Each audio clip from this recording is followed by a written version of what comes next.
pagiku cerahku, matahari bersinar, ku gendong tas merahku di pundak.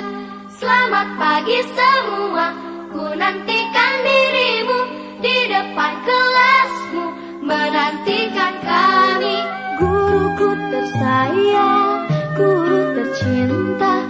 Makanya dibikin makna biasa, dibikin seindah mungkin. Ketika orang mendengarkan atau membaca puisi kita, maka akan mengikuti perasaan yang kita alami.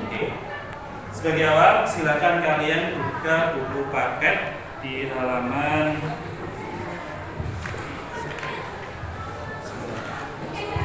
92. Ya.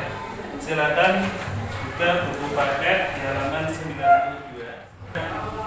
Muhammad Rifki, Muhammad Zaidul Haq, Nadia Nursela. Di papan tulis kita sudah dikasih salam anak-anak dari siapa itu? Ya, Assalamualaikum warahmatullahi wabarakatuh. Selamat pagi siswa-siswi kelas 8C. Sudah siapkah untuk belajar materi puisi? Sudah siap belum? Oke ya, kalau sudah, kita akan mulai dengan slide selanjutnya. Ingat ini ya, mengekspresikan perasaan melalui puisi. Jadi puisi itu erat kaitannya dengan perasaan kita. Coba bayangkan ketika kita sedih nih ya, ketika kita sedih mengalami kesedihan, coba kalian keluar rumah cari teman yang tenang, insya Allah nanti di situ kalian bisa membuat sebuah puisi. Kata-kata puisi itu beda dengan kata-kata yang seperti kita bercerita. Kata-kata puisi itu kata-katanya dibikin seindah mungkin supaya orang tertarik. Oke, lanjut ya.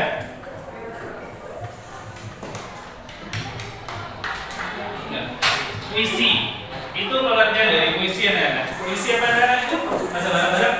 Puisi merupakan hasil ungkapan perasaan penyair yang dituangkan melalui kata-kata atau bahasa yang tidak mewakili perasaan.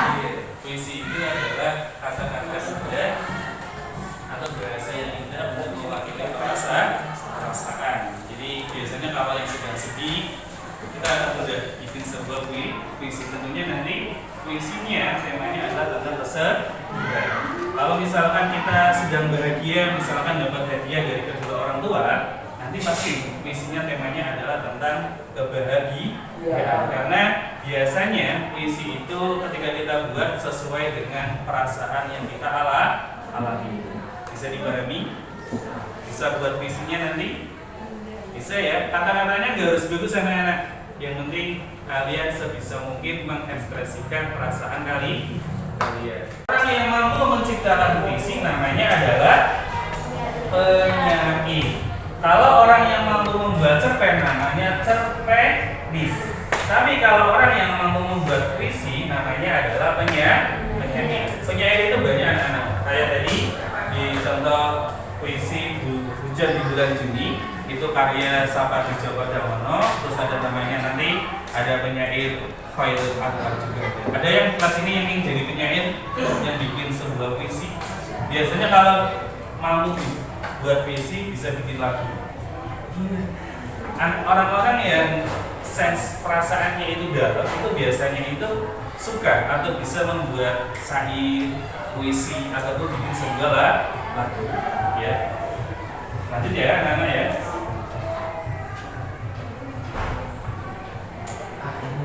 Unsur pembangun dari puisi. Apa itu? Ada struktur batin dan struktur lahir. Jadi unsur pembangun dari puisi ini ada meliputi struktur batin dan struktur lahir. Apa itu? Puisi itu ada dua unsur. Yang saat ini namanya adalah struktur.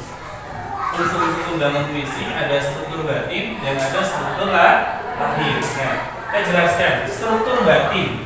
Batin itu berarti dalam, ya. Unsur pembangun puisi yang bersifat tersirat. Nah, tersirat dan juga satunya lagi ada namanya tersurat. Ada yang tahu tersirat dan tersurat itu apa? Ada tidak?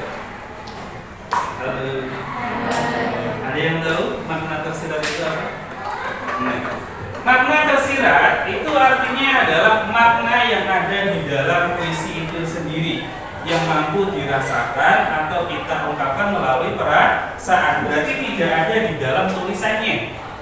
Paham sampai sini? Tersirat itu artinya adanya di dalam, baru kita baca tahu artinya atau maknanya ketika kita sudah membaca. Contoh makna tersirat adalah amanat anak-anak. Amanat kita apa sih? Pesan yang ingin disampaikan di dalam puisi. Kira-kira kalau kita tidak baca, tahu nggak isinya apa? Ya tahu kan? Maka amanat tergolong maksudnya makna tersirat, karena kita harus membaca terlebih dahulu baru tahu isinya apa. Paham sampai sini? Oke, lanjut ya. Yang kedua ada namanya makna tersurat. Kalau tersurat itu artinya adalah tertulis, artinya kata-katanya ada di dalam teks puisi tersebut. Kita tidak usah baca semuanya dari awal sampai akhir, kita mampu memaknainya. Karena tersurat itu artinya ada di dalam teks puisinya. Bisa dipahami? Tidak ada pertanyaan? Ya, nanti saya suruh tanya kan. Ya. Lanjut ya. Iman, ada pertanyaan? Oke. Nih, ayo baca bareng-bareng. Puisi itu ada namanya majas. Ada yang tahu majas itu apa? Majas itu adalah makna kiasan. Sama sudah ya, ada namanya majas personifikasi. Majas personifikasi ini ibaratkan benda mati, tapi seolah-olah memiliki sifat seperti manusia atau makhluk hidup. Contoh sederhana seperti ini. Bulan itu tersenyum kepada. Nah, biasanya kan ada ya kata-kata yang bikin indah di dalam puisi. Contohnya ini, bulan itu tersenyum kepada. Bulan itu benda mati bukan? Benda mati kan, dia punya nyawa, tapi diibaratkan tersenyum. Tersenyum itu adalah sifat yang dimiliki oleh manusia atau benda. Bendera berdiri.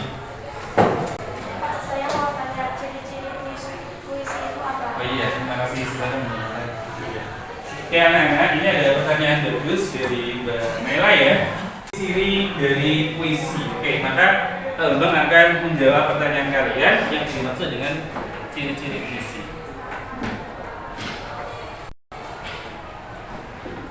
Nah, ciri-ciri puisi. Oke, anak-anak ini ya. Nah, ciri-ciri puisi itu secara umum itu bisa dibagi menjadi 4 atau 3 anak-anak? 4 ya. Ciri-ciri puisi itu bisa dibagi menjadi 4. Yang pertama yaitu diksi. Hujan, bulan, Sapati, Joko, dan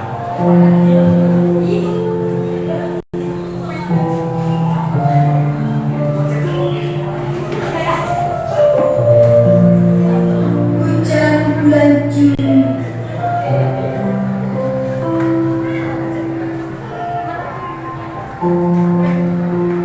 bisa disebut baik-baik.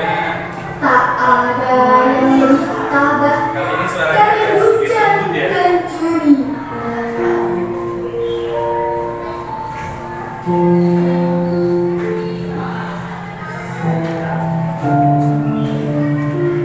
Dirahasiakannya rintik pintunya kepada pohon berbunga itu.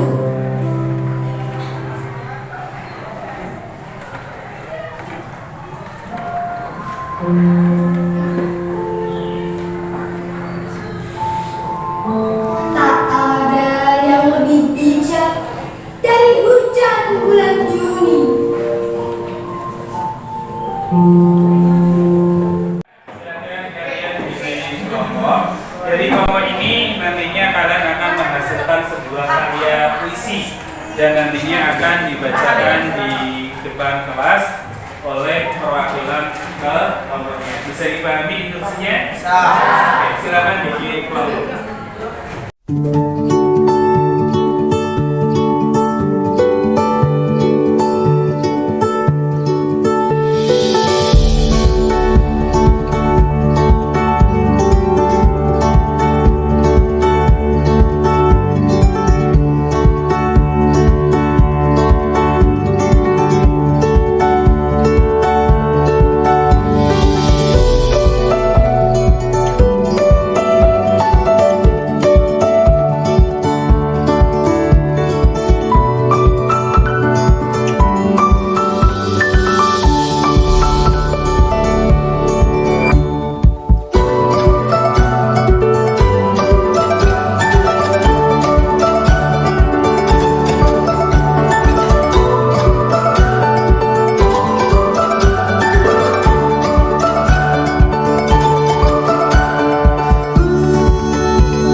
dari masing-masing kelompok untuk membacakan hasil puisinya. Kelompok 1 siapa yang maju? Nela. Oke, silakan Mbak Nela bisa maju ke depan untuk membacakan hasil puisinya. Suaranya yang di sini Mbak Nela. Ya, suaranya yang keras Mbak Nela ya. Di atas kelihatan. Yang lain saya minta tolong untuk mendengarkan puisi yang dibacakan oleh Mbak Nela.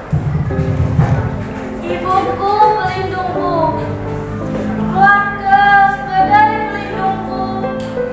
Aku sama sayang ibuku, aku sayang ayahku, aku juga sayang adik-adikku. Mereka lah keluargaku, milikku seutuhnya. Sangat bahagia bisa memilikinya, selalu ada dalam suka dan duka. Kami selalu saling melengkapi, jangan pisahkan kami Tuhan. Ini tadi sudah saya jelaskan materinya ataupun teori dari membuat sebuah puisi. Terus tadi sudah ada perwakilan yang maju ke depan untuk membuatkan puisi dan sekaligus membacakannya sebagai penutup, sebagai evaluasinya, sebagai penguatannya. Puisi itu adalah tulisan indah yang ditulis dengan menggunakan perasaan. Ya, struktur puisi ada struktur batin dan struktur lahir. Struktur batin itu maknanya tersirat, maka kita harus membacanya terlebih dahulu baru bisa mengartikan apa yang ada di dalamnya. Dan yang kedua adalah struktur lahir, artinya adalah tersurat, ada di dalam teks puisi tersebut. Oke. Itu saja yang hari ini dapat Pak Bambang sampaikan. Selebihnya mohon maaf yang sebesar-besarnya. Semoga materi ini bermanfaat untuk kalian semuanya. Alhamdulillah tadi saya jelaskan SMP kita tahun kemarin dapat juara 2 tingkat Kosema Kabupaten Pekalongan, baik SMP maupun MTS. Harapannya dari kelas 8C ini ada bibit-bibit unggul yang mau ataupun suka dengan membaca puisi dan bisa kita ikutkan lomba. Oke. Terima kasih dari saya. Akhirul kalam, billahi taufiq hidayah. Wassalamualaikum warahmatullahi wabarakatuh. Waalaikumsalam.